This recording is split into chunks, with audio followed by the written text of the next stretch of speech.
Sabe, geralmente quando a gente pensa sobre a nossa própria memória, tem meio que uma expectativa muito clara, né, de que ela funcione como uma câmera de vídeo de alta definição. Com certeza, é aquela ideia de gravação contínua. Exato. A pessoa vive algo intenso, aí aperta mentalmente o botão de gravar e a lembrança fica lá, nítida, sabe, com começo, meio e fim. Fica devidamente arquivada na prateleira da mente. Prontinha para ser acessada durante um jantar com os amigos, né? Isso. Mas a verdade é que isso é uma ilusão. É uma visão incrivelmente linear do cérebro humano e, bom, convenhamos, muito reconfortante também.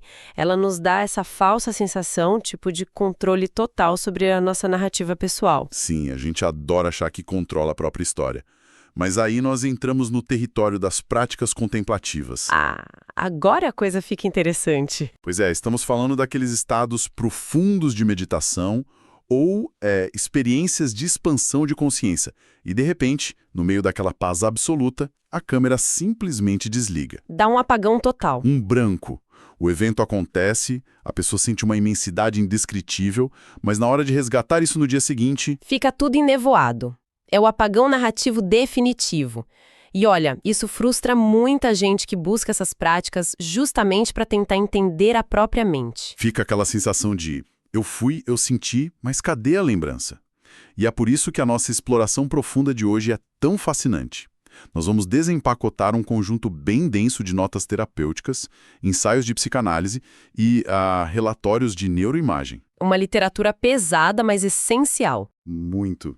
E todas essas fontes tentam desvendar exatamente esse mecanismo. O que acontece fisiologicamente quando o nosso ego, que é essa voz que narra a nossa vida, sai de cena temporariamente? E por que a mente tem tanta dificuldade em transformar essas experiências de vazio em memórias conscientes? E acho importante estabelecer algo logo de cara para quem nos ouve, sabe? Decifrar esse apagão não é apenas um luxo filosófico, tipo, um problema para monges isolados no Himalaia. Não é teoria pela teoria. De jeito nenhum. A utilidade disso é extremamente prática para o nosso dia a dia. Compreender como a mente tenta preencher o silêncio é a base para a comunicação não violenta real. Serve para a regulação do nosso estresse crônico diário e, principalmente, para entendermos por que somos tão viciados em ter respostas prontas para todos os problemas do mundo. Certo, então, vamos direto a esse vício por respostas. Porque os artigos neurocientíficos que estamos revisando trazem um conceito de abertura espetacular. A necessidade de suspender a interpretação. Esse é o conceito-chave para começar a entender o processo. E tem uma analogia nos textos que eu achei genial. Eles dizem que o modelo preditivo do nosso cérebro funciona exatamente como o corretor ortográfico de um smartphone. Essa comparação é muito precisa. Sabe quando a gente começa a digitar, sei lá, 2 ou 3 letras no celular e ele já tenta adivinhar a frase inteira? O cérebro faz isso com a realidade inteira, o tempo todo. Ele está sempre tentando prever o que vem a seguir. E o que faz todo sentido do ponto de vista biológico, né? O cérebro consome cerca de 20% de toda a nossa energia metabólica. Processar a realidade do zero a cada segundo seria exaustivo demais. A gente entraria em colapso. Exato. Então, ele antecipa, ele corta caminho. O problema, e o que é fascinante nas fontes aqui, é que culturalmente nós transformamos essa economia de energia num traço de personalidade. Nós performamos o que a literatura chama de higiene linguística. Higiene linguística? Como assim? É aquela nossa vontade absurda de sermos sempre afiados, eficientes. Queremos ter a última palavra. Muitas vezes, em uma conversa, não estamos realmente escutando a outra pessoa.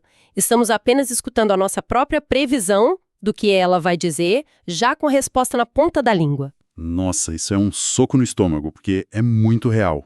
A gente fica só esperando a nossa vez de falar. Pois é, o corretor automático mental está sempre ligado. Pera, isso é muito revelador.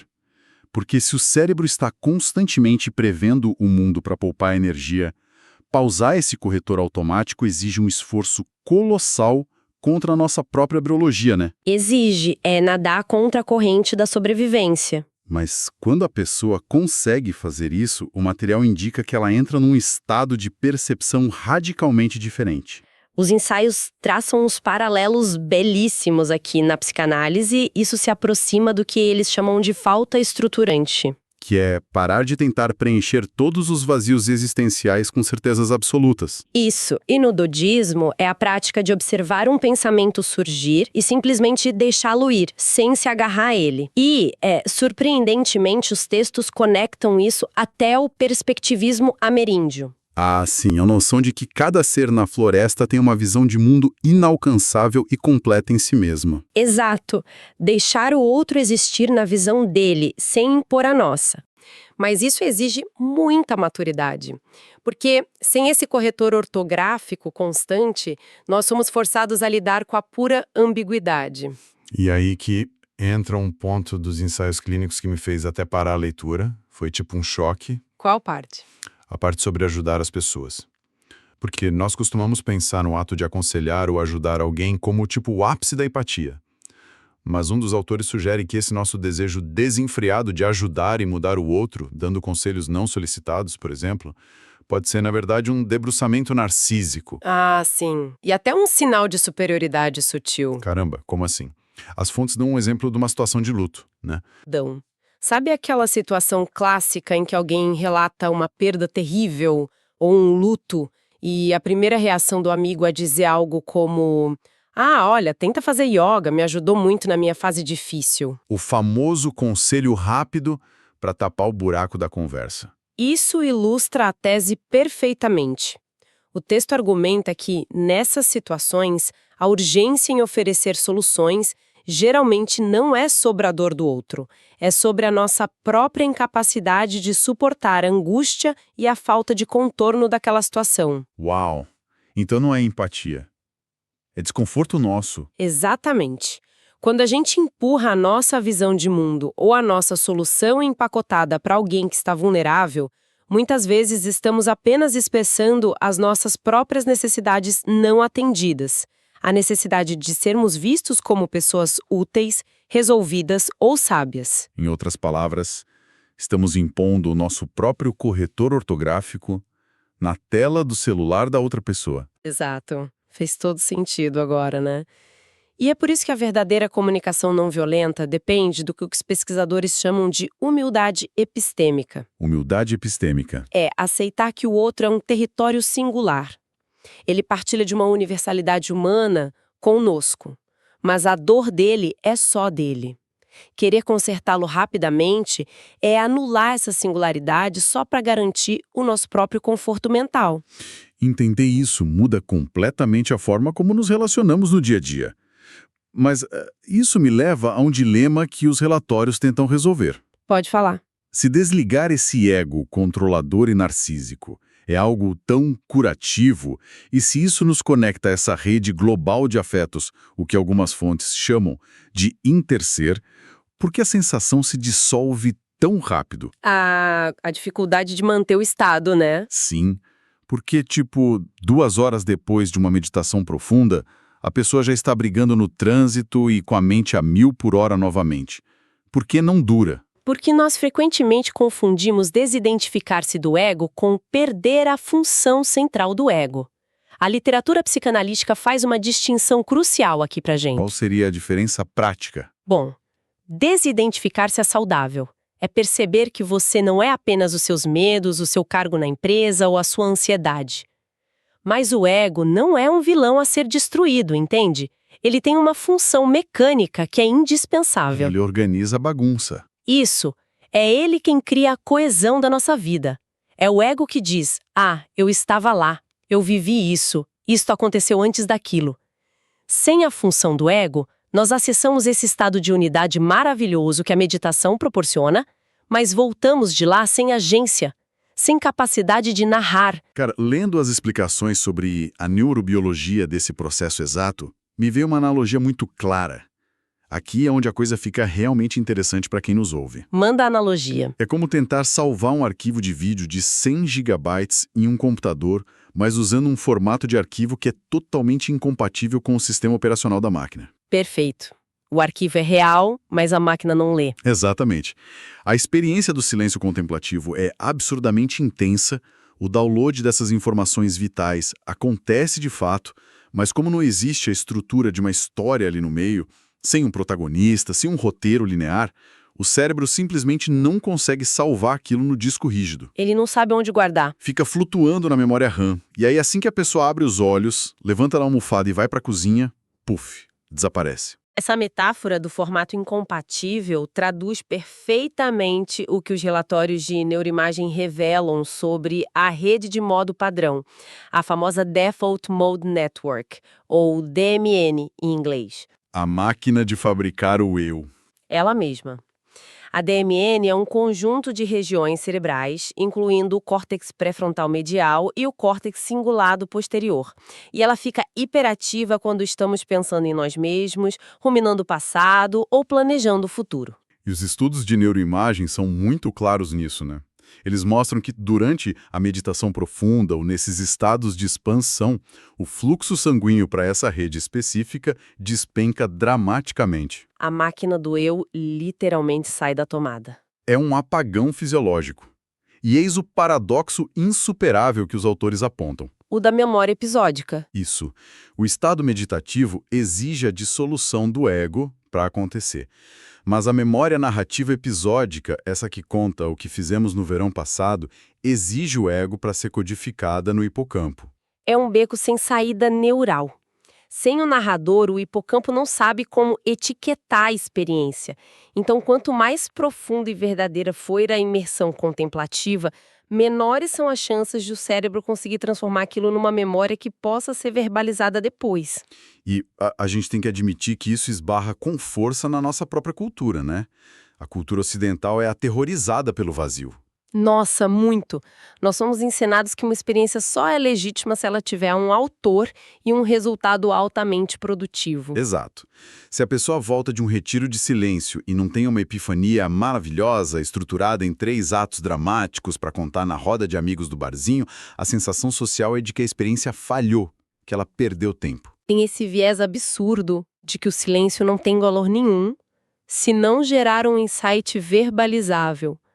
Mas é nesse exato ponto que os relatórios mais avançados dão um grande salto da nossa exploração hoje. Que é a parte corporal da coisa. Sim, se o córtex pré-frontal não conseguiu formatar o arquivo na mente, a experiência não foi em vão.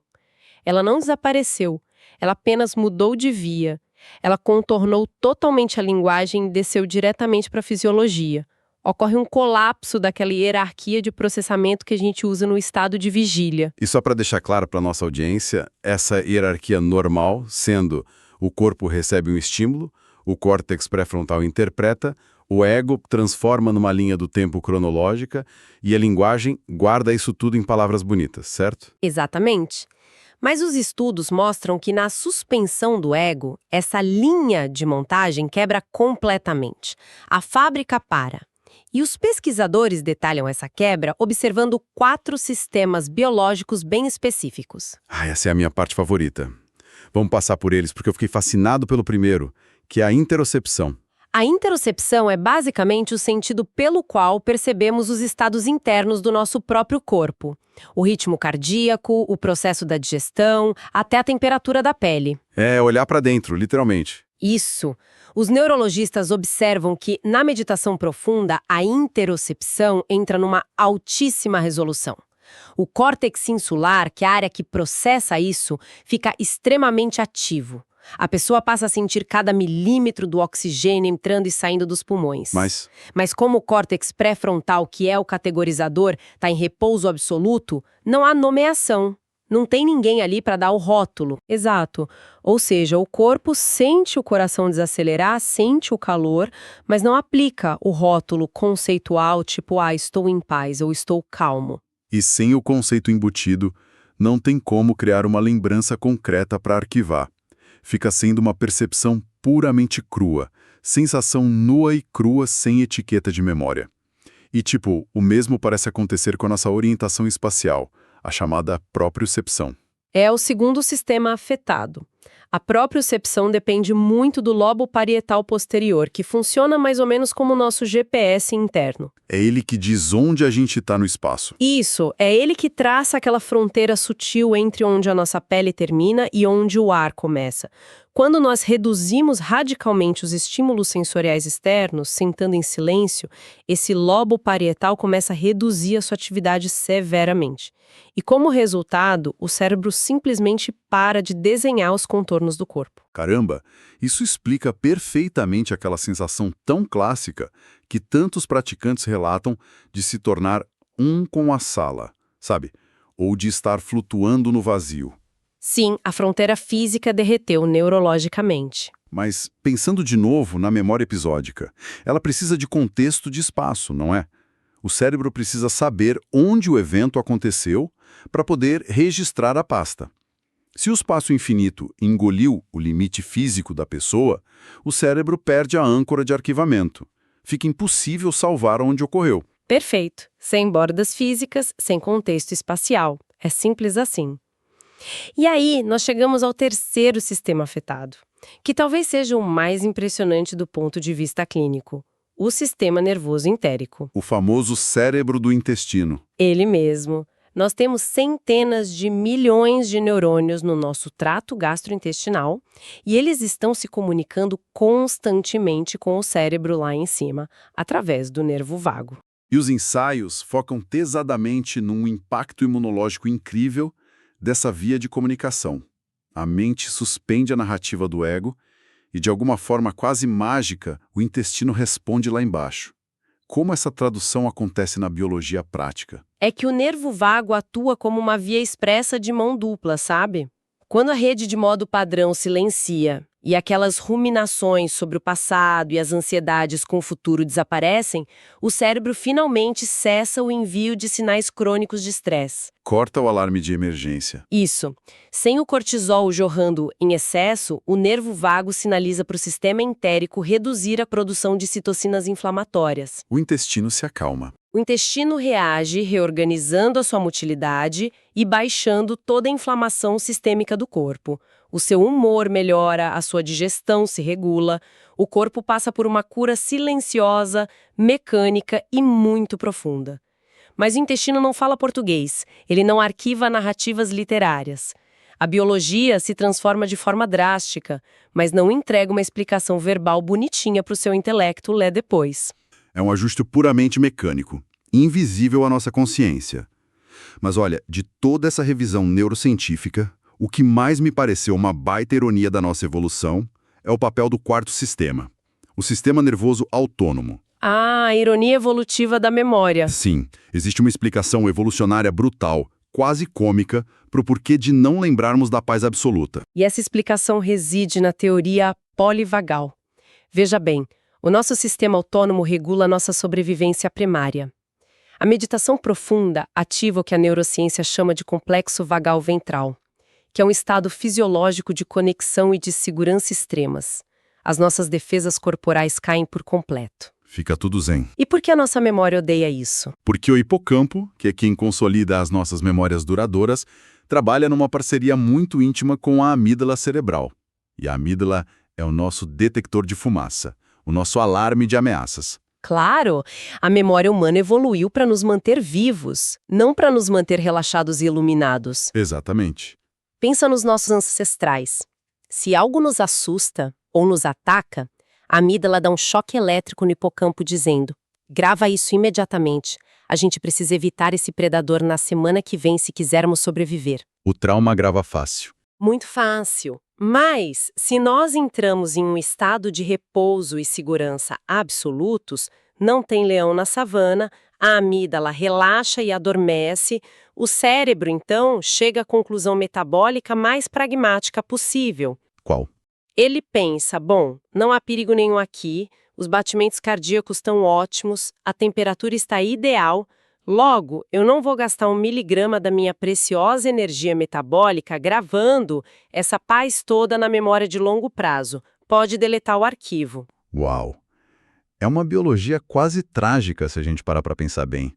O nosso próprio design celular sabota ativamente o registro da nossa iluminação, tudo porque fomos projetados para procurar problemas. Fomos moldados pela ameaça. Mas sabe, isso nos empurra de volta para a realidade de quem nos ouve agora. Vivemos em uma sociedade real que exige muito mais do que apenas não ser devorado por um leão. Nós temos prazos, temos boletos, pegamos trânsito, temos famílias para cuidar, Vida adulta cobra sua presença. cobra caro. Como podemos conciliar, então, a beleza difusa desse apagão contemplativo com as demandas práticas da vida? Porque, convenhamos, não dá para assinar um contrato no banco ou criar filhos pequenos usando apenas interocepção pura, não. Não dá mesmo. E os ensaios psicanalíticos são extremamente enfáticos quanto a isso. Não podemos buscar viver permanentemente dissolvidos nesse vazio. A literatura usa um termo muito bom que é o eu suficiente. O eu suficiente. Gosto dessa clareza. Nós precisamos de um ego funcional com bordas razoavelmente bem definidas, justamente para poder habitar o mundo. Sem um eu suficiente, a pessoa corre o risco da despersonalização clínica. Nós perdemos a capacidade de pertencer a uma comunidade, de interagir e até de desfrutar das nossas próprias conquistas. É preciso ter um eu formado para sentir a alegria real de viver. Faz todo sentido, então, se a experiência intensa não fica gravada na memória de curto prazo e nós precisamos obrigatoriamente do ego no dia a dia, qual é a saída sugerida pelos autores? As notas terapêuticas mencionam a criação de uma ponte de retorno. Como exatamente nós construímos essa ponte ao sair de um estado contemplativo profundo? A solução principal é parar de lutar contra a biologia. Não tente escrever uma redação perfeita e coerente sobre a iluminação assim que abrir os olhos. Não fique forçando o seu corretor ortográfico a encontrar palavras exatas para algo que é intrinsecamente indescritível. Aceita que a mente não vai narrar perfeitamente. Exato. A ponte se constrói através do resgate da memória implícita, e isso exige pequenos rituais de contorno, não textos longos. Os psicanalistas sugerem assumir o que eles chamam de posição do analista interno. Pense no que um bom analista faz num consultório. Ele escuta. Isso. Ele não escuta o paciente para impor uma verdade pronta, ele escuta para ajudar a dar forma àquilo que ainda está informe. Entendi. Um exemplo prático disso para quem está em casa seria a pessoa acaba a meditação, abre os olhos e, em vez de se forçar a pensar, nossa, o que eu aprendi filosoficamente agora, ela deveria tentar mapear as sobras da experiência no próprio corpo. Perfeitamente. É reconhecer o eco físico do evento e não forçar uma narrativa intelectual. Pode ser uma nota mental simples, gentil e sem nenhum julgamento. Algo como, olha, minha mandíbula está bem menos tensa agora, ou sinto mais espaço no meu peito entre uma respiração e outra. Mapear os pequenos sinais físicos. Isso mesmo. Algumas pessoas constroem essa ponte desenhando alguns rabiscos, tocando uns acordes num instrumento, ou apenas caminhando pela casa com atenção plena logo após a prática. O objetivo é traduzir parcialmente a experiência, entende? Dar bordas suaves e seguras ao vazio, ancorando a sensação boa no corpo antes que a ansiedade do mundo exterior a engula de volta. Sabe que é uma metáfora nos textos finais dessa revisão que amarrou toda essa teoria fisiológica densa de uma forma tão visual, tão poética, que eu duvido que alguém que esteja nos ouvindo hoje vai esquecer. A do oceano? Essa. Os autores dizem que acessar essa ausência de ego é como mergulhar no oceano profundo. Lá embaixo, nas fossas abissais, simplesmente não há palavras. Não há planilhas de produtividade, não há um eu formatado cheio de certezas. É apenas densidade, silêncio absoluto e pressão. E a mente não sobrevive lá embaixo. Não. E a nossa maior ilusão intelectual, nosso maior erro de vaidade, é acreditar que, ao voltarmos para a superfície e respirar, nós conseguiremos trazer aquele mar inteiro com a gente guardado num balde. Não dá. A memória falha, a estrutura quebra, a água escorre pelos dedos. Mas a pessoa que mergulhou não volta para o barco do mesmo jeito que entrou. Exato. Esse é o ponto central. Ela definitivamente não traz o oceano inteiro no balde, mas ela traz a pele úmida, ela traz o sal acumulado no corpo, a temperatura interna dela mudou, a pressão nos ouvidos mudou. Que imagem fantástica. E assumir o tal do analista interno é exatamente o ato de sentar na borda desse barco depois do mergulho, em silêncio, e apenas observar o sal secando na própria pele. É aceitar com profunda humildade que a transformação orgânica ocorreu no seu intestino, no seu sistema imunológico e no seu nervo vago, mesmo que o seu córtex pré-frontal nunca seja capaz de contar uma história estruturada com começo, meio e fim sobre o que aconteceu lá embaixo. É validar a experiência pela mudança biológica. Com certeza. O simples reconhecimento atento desse sal na pele já é, por si só, uma forma extremamente profunda e suficiente de integração. É impressionante, né? Como a gente passou de uma análise sobre a ansiedade exaustiva do nosso cérebro preditivo, destrinchamos juntos a incrível máquina fisiológica do nervo vago e chegamos a essa conclusão tão reconfortante. De que não tem nada de errado com o nosso cérebro. Exatamente. De que o apagão da memória meditativa não é uma falha de foco nossa, não é um defeito de caráter. É apenas o desenho magistral e eficiente de um cérebro que evoluiu brilhantemente para nos manter vivos no meio de uma savana cheia de perigos. Saber que a biologia age assim, olha, tira um peso colossal das costas de qualquer pessoa que já tentou praticar o silêncio e achou que estava fazendo tudo errado. É libertador mesmo. É a libertação enorme de não precisar entender tudo o tempo todo, né? É a validação científica de que algumas coisas são de fato maiores que a própria linguagem e que a nossa saúde verdadeira não depende apenas daquilo que conseguimos narrar em voz alta. Sem dúvida alguma. E sabe, explorando toda essa biologia celular que literalmente foge do descanso, eu chego a uma provocação final aqui. Uma reflexão que não está escrita literalmente nesses textos médicos e ensaios que revisamos, mas que eu sinto que é o grande elefante na sala para todos nós hoje. Qual é a provocação? Pensa comigo. Nós acabamos de atestar de forma científica que a biologia da nossa sobrevivência repele ativamente o registro do repouso absoluto. A nossa mente ancestral favorece a urgência, o alarme. Sabendo que é, de fato, contra a nossa natureza celular registrar a paz profunda, será que a nossa sociedade corporativa e hiperconectada não enlouqueceu de vez ao transformar conceitos sagrados de meditação e mindfulness em simples ferramentas de produtividade para render mais no escritório? Nossa, tentar lucrar em cima do vazio. Isso. Nós pegamos um estado que transcende totalmente a linguagem humana e tentamos forçar o oceano inteiro a caber em uma planilha de Excel ou num slide de reunião. É o cúmulo da higiene linguística e do controle. Pois é. Talvez o maior ato de rebeldia silenciosa no mundo frenético de hoje não seja dominar o vazio para tentar aplicá-lo com sucesso em uma reunião com o chefe no dia seguinte. Talvez a verdadeira revolução seja, apenas por alguns míseros minutos no seu dia, parar de tentar prever freneticamente a próxima frase da sua vida e simplesmente permitir que o silêncio deixe um pouco de sal na sua pele. Que reflexão poderosa. É aprender a viver com o mistério do próprio corpo. Exato. Muito obrigado a todos que mergulharam nessa exploração profunda de hoje conosco. Continuem observando com carinho o próprio corretor automático e nos vemos na próxima. Até lá. Vamos mergulhar num mistério que, olha, talvez seja bem familiar. Aquelas percepções profundas, sabe? Aqueles momentos de clareza total que parecem que vão mudar nossa vida para sempre e que, de alguma forma, simplesmente somem, desaparecem. É uma pergunta que deixa a gente intrigado, né? Como é que pode uma coisa tão transformadora ser tão difícil de guardar? É quase como tentar segurar fumaça com as mãos. Ela escapa. E é exatamente por isso que estamos aqui, para investigar por que isso acontece. Essa citação, nossa, ela captura a sensação perfeitamente. A pessoa volta de uma experiência incrível, mas em vez de se sentir poderosa, se sente desconectada, sem conseguir se apropriar nem do que viveu, nem do que conquistou na vida. É um paradoxo bem frustrante, vamos combinar. Ok, então vamos começar a desvendar isso. O problema não é que a experiência não foi real, não. O problema está na forma como a nossa mente tenta arquivar, guardar essa informação. Ela simplesmente não tem as ferramentas certas para o trabalho.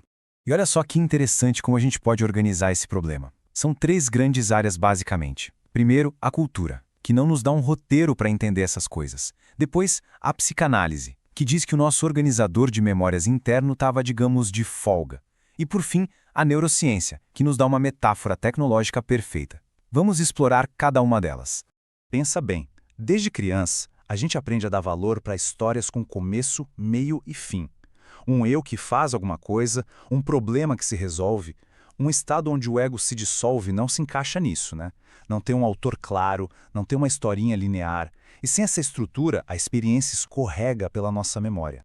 E aqui a gente chega no ponto central da psicanálise. A parte da gente que é responsável por organizar as lembranças, por criar a história de quem eu sou, o ego, é justamente a parte que fica em stand-by nessas experiências.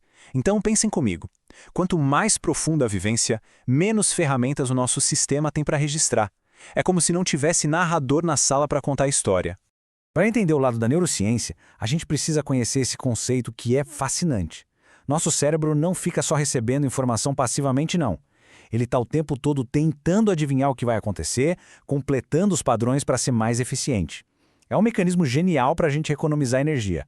E é aqui que a mágica acontece. Num estado de meditação ou de quietude muito profunda, esse sistema de previsão entra em pausa. O cérebro para de tentar encaixar a realidade nos modelos que ele já conhece. O resultado? Uma experiência super intensa. Só que, como ela não bate com nenhum modelo antigo, o cérebro não sabe como salvar.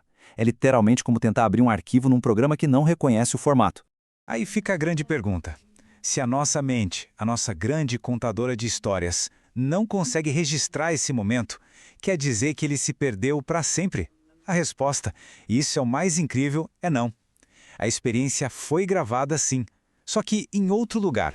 Agora vamos mudar o foco da mente para o corpo, porque a memória dessa experiência não está na nossa narrativa, mas está codificada na nossa fisiologia. É um registro silencioso, sabe? Não verbal, que a gente pode, com atenção, aprender a ler. Olha só, a memória do corpo não é uma história, é um estado. Ela se manifesta em sistemas como a interocepção, que é a nossa percepção de como estamos por dentro, e a propriocepção, nosso senso de onde o corpo está no espaço. E claro, nos sistemas que regulam o nosso estado mais básico, como o entérico, o nosso intestino, e o sistema nervoso autônomo. Durante essas experiências, a nossa capacidade de sentir o que acontece aqui dentro pode aumentar muito. A gente sente a respiração, a temperatura, as tensões. O detalhe é que a gente sente tudo isso sem os rótulos de sempre, sem as palavras. É uma experiência riquíssima em dados, mas muito pobre em narrativa. A memória de um evento precisa de uma âncora, tipo, onde eu estava. Mas em experiências de expansão, a sensação de ter um corpo com limites bem definidos, essa sensação se dissolve. E sem essa referência física de um eu aqui e um mundo lá, a memória fica solta, sem ter onde se fixar. Nosso intestino tem uma rede de neurônios tão complexa que muita gente chama ele de segundo cérebro. Uma experiência profunda pode reorganizar esse sistema e nos deixar com uma calma que a gente nem sabe explicar. Mas o intestino não conta a história do porquê. O corpo muda, mas a mente não recebe o e-mail explicando a mudança, entende? E essa desconexão toda entre o que o corpo registrou e o que a mente consegue contar, isso não é só uma curiosidade. Traz um risco real. O de voltar dessa experiência se sentindo meio difuso demais para navegar o mundo do dia a dia. E esse ponto aqui é crucial, porque ele mostra a diferença fundamental. Uma coisa é perceber que o eu não é o centro do universo. Isso é saudável. É uma expansão da consciência. Outra coisa, bem diferente, é perder a função do ego, que é o que nos permite organizar os pensamentos, agir e sentir que somos nós que estamos no comando da nossa vida. O resultado final é essa tal perda de agência. A experiência, por mais bonita que tenha sido, não se traduz numa vida em que a pessoa sente que tem autoria. Fica difícil celebrar as próprias vitórias porque, em algum nível, a pessoa não sente que foi ela que conquistou aquilo. Então, como é que a gente resolve isso? Se a experiência está no corpo, mas a capacidade de agir está na mente, a gente precisa construir uma ponte entre os dois. A solução não é tentar reviver o passado, mas sim integrar a sabedoria que ele deixou no nosso presente. E aqui está a chave de tudo. A meta não é tentar prender a experiência numa garrafa, isso é impossível. É aprender a ouvir os ecos que ela deixou. É notar como a respiração mudou, como a reatividade diminuiu, como o corpo se sente diferente e começar a traduzir essa linguagem para algo que a mente possa usar. E aqui a gente tem os passos práticos para construir essa ponte. Primeiro, nomear. Só reconhecer o que aconteceu sem julgar. Segundo, registrar. Dar uma forma concreta para isso, por menor que seja. Terceiro, compartilhar. Trazer a experiência para o mundo, para as relações. E por último, ritualizar. Criar um pequeno gesto que diga, isso também faz parte de mim, eu integro isso.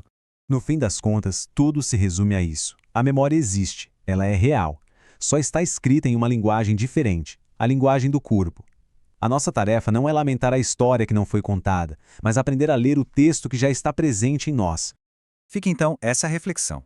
E se lembrar não for sobre recapturar o passado perfeitamente, mas sobre ouvir como ele, silenciosamente, remodelou nosso presente? Talvez o verdadeiro valor dessas experiências não esteja na lembrança exata, mas no seu legado silencioso. Uma mudança sutil na forma como a gente respira, como a gente reage, como a gente simplesmente está no mundo. Aprender a ouvir isso talvez seja a forma mais autêntica de honrar aquela intuição que um dia nos visitou.